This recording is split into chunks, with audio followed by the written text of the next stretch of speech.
नमस्कार साथियों, आपका स्वागत है इस वीडियो पे जिस पे हम लोग बात करने वाले हैं परिमेय संख्याओं के बारे में। देखिए, जैसा कि इस क्वेश्चन में आपको दिखाया गया है कि यहाँ पे हमें कुछ परिमेय संख्याएं दी गई हैं और उनके बीच में हमें 5 परिमेय संख्याएं ज्ञात करनी है। यहाँ पे भी 2 परिमेय संख्याएं दी गई हैं, उनके बीच में 7 परिमेय संख्याएं ज्ञात करनी है।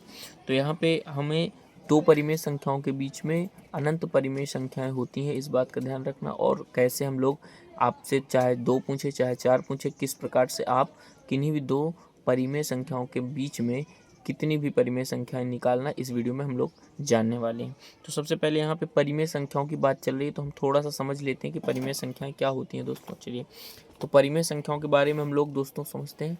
परिमेय संख्याओं में सबसे पहली बात आती है, परिमेय संख्याएं क्या होती हैं। तो परिमेय संख्याएं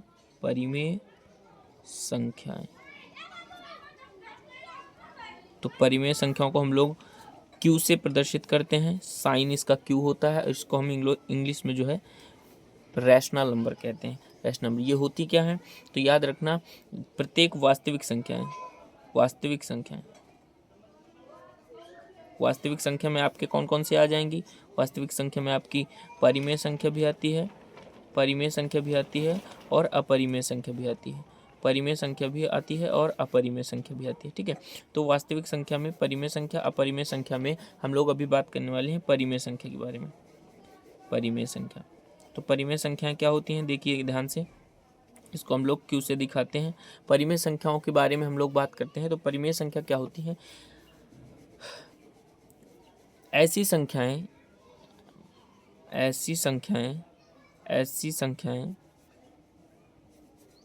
यहाँ पे आप पूर्णांक लिख सकते हैं कि ऐसी पूर्णांक जो संख्याएं होती हैं जिसमें पूरे पूरे अंक होते हैं, जिन्हें P/Q के रूप में लिखा जा सकता है,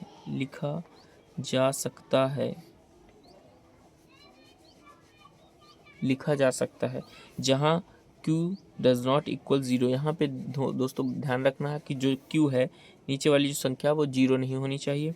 इसके बाद जो P और Q है, ये अधूरी जानकारियाँ आप लोग लेते हैं, यहाँ पे मैं पूरी जानकारी दे रहा हूँ कि जो P व Q होते हैं ना, ऊपर और नीचे जो भी लिखे होते हैं, वो एक तो पूर्णांक होते हैं, पूर्णांक के साथ साथ यहाँ पे सहअभाज्य होते हैं। क्या होते हैं, सहअभाज्य। सहअभाज्य का मतलब क्या होता है, सहअभाज्य का मतलब होता है कि जब भी आप P और Q का HCF निकालोगे, मासा निकालोगे, तो हमेशा क्या आएगा, जो HCF आता है इनका वो हमेशा 1 आता है। तो ऐसी संख्याएं जिनका HCF 1 हो उन्हें हम सहअभाज्य संख्याएं कहते हैं, जिनमें कुछ भी कॉमन ना मिले, जिसमें किसी और का भाग ना चला जाए। ठीक है, तो ऐसी संख्याओं को हम लोग क्या कहते हैं, परिमेय संख्या कहते हैं। परिमेय संख्या के लिए 3 ही कंडीशन याद रखनी है। परिमेय संख्या ऐसी पूर्णांक संख्याएं जिन्हें हम P/Q के रूप में लिख सकते हैं, और जहां पर Q जो है नीचे 0 नहीं होना चाहिए, और P और Q दोनों सहअभाज्य होने चाहिए। ठीक है, इन चीज़ों को आपको ध्यान रखना है। जैसे मैंने लिखा 7/2 या 7/8। यहाँ पे देखिए, यहाँ पे ये हमारे पास P/Q के रूप में लिखा है, और देखिए यहाँ पे P/Q के रूप में लिखा है, Q 0 नहीं है, और दोनों सहभाज्य। इन दोनों का जब आप HCF निकालोगे तो हमेशा 1 आएगा। ठीक है, इसके बाद देखिएगा 4/5, ये भी एक परिमेय संख्या है दोस्तों। ठीक है, इसके बाद 5 है केवल अकेले, तो इसके नीचे आप 1 लगा के आप इसको परिमेय संख्या बना सकते हैं। ठीक है दोस्तों, इसके बाद 0, 0, जी हाँ, 0 भी एक परिमेय संख्या होती है, क्योंकि इसके नीचे भी हम 1 लगा के इसको P/Q के रूप में बना सकते हैं। और देखिए, इन सब में जो है Q 0 नहीं है, और दोनों सहभाज्य हैं। इन दोनों में कुछ कॉमन नहीं, इन दोनों में कुछ कॉमन नहीं, कुछ भी कॉमन नहीं मिल रहा है।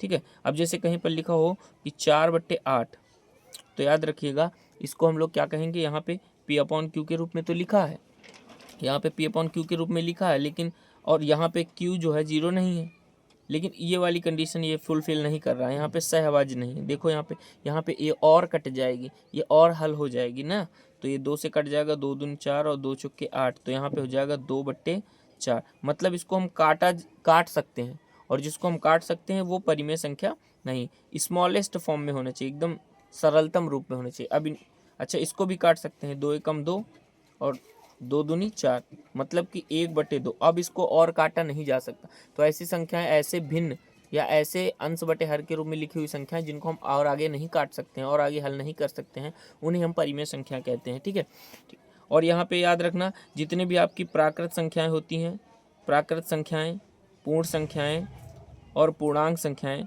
वो सभी क्या होती हैं, प्राकृत परिमेय संख्या होती है। यहाँ पे दशमलव वाली संख्याएं भी होती हैं, ठीक है, दशमलव वाली संख्याएं भी होती हैं। अब चूंकि दशमलव वाले में कुछ थोड़ा समझना पड़ता है, क्योंकि दशमलव जो है ना, दशमलव जो है वो दो प्रकार का होता है, एक होता है शांत, एक होता है अशांत। हम लोग आगे वीडियो में बात करेंगे शांत और अशांत के बारे में, ठीक है। तो याद रखना जो शांत दशमलव प्रसार जैसे 4.28, किसी भी नंबर का आपने भाग दिया वो इतना आ गया, ठीक है, तो इसको हम लोग कहेंगे शांत। जैसे 4.256, 8.9216, तो ये दशमलव के बाद कहीं ना कहीं रुक जा रहा, कहीं ना कहीं खत्म हो रहा है, तो इसको हम कहेंगे शांत दशमलव प्रसार। लेकिन अशांत क्या होते हैं, जैसे हमने लिखा 4.3213721781, जैसे हमने भाग दिया तो वो बढ़ता ही जा रहा, कभी ख़त्म ही नहीं होगा। तो ऐसे जो दशमलव प्रसार होते हैं उनको अशांत दशमलव प्रसार कहते हैं, इसको अशांत दशमलव प्रसार कहते हैं। और इसी तरह जैसे 4.7777, तो यहाँ पे आपको दो वैरायटी देखने के लिए मिल रही है। एक वैरायटी तो ये भी अशांत है, तो इसमें दो वैरायटी देखने के लिए मिल रही है। एक तो वो है जिसमें दशमलव के बाद कोई भी अंक रिपीट नहीं हो रहा, और एक टाइप वो है जिसमें दशमलव के बाद एक ही अंक रिपीट हो रहा। तो इसको हम कहेंगे जो जिसमें अंक रिपीट नहीं हो रहा है उसको हम अशांत अनावर्ती बोलते हैं, अनावर्ती।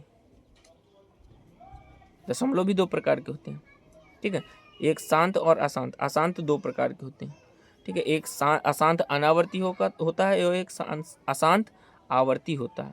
तो आवर्ती क्या होता है, आवर्ती में एक ही अंक जो है बार बार रिपीट होता है, और जो अनावर्ती होता है उसमें अलग अलग अंक रिपीट होते रहते हैं, मतलब कि कोई भी अंक दोबारा रिपीट नहीं होता है। तो यहाँ तक आपको बात क्लियर हो गई होगी। अच्छा, यहाँ पे जो अशांत में है ना, शांत तो 10 ये जो है परिमेय संख्या होगी, लेकिन अशांत में जो आवर्ती होता है जिसमें एक ही अंक रिपीट होता है, तो इसको हम लोग परिमेय संख्या कह देते हैं। ये परिमेय संख्या होता है, ठीक है, इसको हम लोग परिमेय संख्या नहीं कहते हैं, ठीक है। अब अपने टॉपिक पर चलते हैं। हमारे टॉपिक में जो है हमारा पहला क्वेश्चन है, ये हमारे आपके सामने पहला क्वेश्चन है कि यहाँ पे 2/5 और 3/4 के बीच में 5 परिमेय संख्याएं निकालनी है। इसके बाद में एक और क्वेश्चन है आपके सामने, यहाँ पे देखिएगा, यहाँ पे एक और क्वेश्चन ये दिख रहा होगा आपको कि 3/7 और 4/7 के बीच में 7 परिमेय संख्याएं। तो याद रखना यहाँ पे ऊपर वाले में आप देखेंगे ध्यान से, ऊपर वाले में आप लोग ध्यान से देखेंगे तो यहाँ पे हर बराबर नहीं है और नीचे वाले में हर बराबर है। तो ऐसे क्वेश्चंस को कैसे सॉल्व करेंगे जिसमें हर बराबर होता है और जिसमें हर नहीं बराबर होता, तो हम एक एक करके दोनों वैरायटी को देखेंगे। सबसे महत्वपूर्ण बात यह है, आपको ध्यान रखना है कि किसी भी दो परिमेय संख्याएँ हैं उनके बीच में अनंत परिमेय संख्याएँ निकाली जा सकती हैं, होती हैं। आप जैसे 3 और 4 के बीच में आप हजारों क्या करोड़ों परिमेय संख्याएं उसके बीच में होती, पूरी जनता, पूरे भारत, पूरे दुनिया के लोग गिनेंगे तब भी नहीं खत्म होंगी, ठीक है। तो अभी फिलहाल हमारे को 5 परिमेय संख्या निकालनी है। और ये कौन सा टाइप है, ये सेकंड टाइप है। कौन सा टाइप है, ये सेकंड टाइप, क्योंकि हर बराबर नहीं है, ठीक है। इसके बाद देखिए एक और टाइप होता है जिसको हम लोग फर्स्ट टाइप कहते हैं, इसमें जो है हर बराबर होते हैं। जैसे यहाँ पे अगला आपका क्वेश्चन है सेकंड नंबर, हम सेकंड वाले को पहले करेंगे। और 4/7, तो यहाँ पे के बीच जो है 7 परिमेय संख्या निकालें, 7 परिमेय संख्या, ठीक है, 7 परिमेय संख्या निकालनी। तो कैसे निकालेंगे देखिएगा ध्यान से। सबसे पहले हर बराबर है उसका क्या करेंगे, हर बराबर है तो यहाँ याद रखना है आपको कि आपको कितनी परिमेय संख्या निकालने के लिए बोल रहा है, उसी पर आपको फोकस करना है। जैसे यहाँ पे देखिए, यहाँ पे हमको कह रहा है कि 7 परिमेय संख्या निकालनी है, तो 7 परिमेय संख्या निकालनी है। इसके लिए क्या करेंगे हम लोग, इसके लिए हम लोग करेंगे जो 7 है उसको हम 7 + 1 करके लिखेंगे, ये बात हमेशा याद रखना। तो ये हो गया 8। अब क्या करेंगे, 8 का आप पहली वाली भिन्न पे, जो भी हमारी पहली वाली भिन्न है 3/7, इसमें हम लोग 8 का गुणा ऊपर नीचे करा देंगे। ऊपर नीचे इसको बैलेंस करने के लिए क्या जाता है, तो ये हो जाएगा 8 × 24 और ये 7 × 8 = 56, तो ये 56 हो गया, ठीक है। इसी तरह 8 का गुणा इसमें हम 4/7 में कराएंगे। 4/7 में हम लोग 8 का गुणा कराएंगे ऊपर और नीचे, तो ये जाएगा 28/56, अब देखिएगा दोस्तों, इसके पीछे हमारे पास आया है 24/56 और यहाँ पे आया है ये 28/56।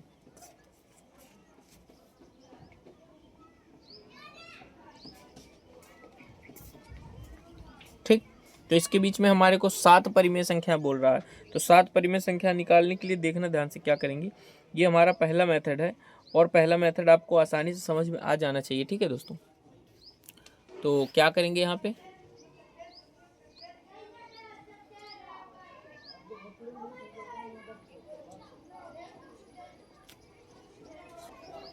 देखिए दोस्तों, यहाँ पे हमने गुणा गलत करा दिया। 8 चौक 32 होता है, यहाँ पे 32 आ जाएगा दोस्तों। यहाँ पे हो जाएगा 32/56 हो जाएगा दोस्तों। तो यहाँ पे देखिए, सबसे पहली हमारी भिन्न आई है 24/56 और दूसरी हमारी आएगी 32/56। अब इनके बीच में देखिए कौन कौन सी संख्या होती है। सबसे पहले 24/56 हो जाएगी, 24/56, और इसके बाद हमारे पास 25/56 आती है, 26/56 आती है, 27/56 आएगी और 28/56 आएगी, 29/56 आएगी और हमारे पास 30/56 आएगी। तो हमारे को कितना बोला था, 7 निकालने के लिए बोला, तो 24 तो है ही है। इसके बाद 1 2 3 4 5 6 एक और निकाल देते हैं, 31/56। तो यहाँ पे टोटल हमारे पास इसके बाद आएगा 32/56। तो ये हमारी तो संख्या है, इनको नहीं काउंट करना है। ठीक है, इनके बीच की बोल रहा था। तो 1 2 3 4 5 6 7 टोटल निकल गए। ठीक है, इस तरह से आपको क्या करना है, मैं फिर से समझा रहा हूँ, ध्यान से देखना दोस्तों। क्या किया मैंने, यहाँ पे हमारे पास 2 भिन्नें दी गई थी, हमने देखा कि हर बराबर है, तो हम समझ गए कि पहला टाइप है। और जब पहला टाइप है तो हमको जो भी जितनी भी संख्या निकालने के लिए बोल रहा है उससे एक अधिक कर देंगे 8, और उसका दोनों भिन्नों में गुणा दोनों तरफ करा देंगे, दोनों भिन्नों में गुणा करा देंगे। तो हमने 3/7 में 8 का गुणा कराया दोनों अंश और हर में, तो 24/56 आया। इसी प्रकार इसमें करा दिया गुणा 4/7 में, तो हमारे पास 32/56 आया। तो 24/56 और 32/56 के बीच में जो है इतनी संख्या निकल के आ गई। ये है हमारा फर्स्ट टाइप। आई होप ये चीज़ क्लियर हो गई होगी दोस्तों।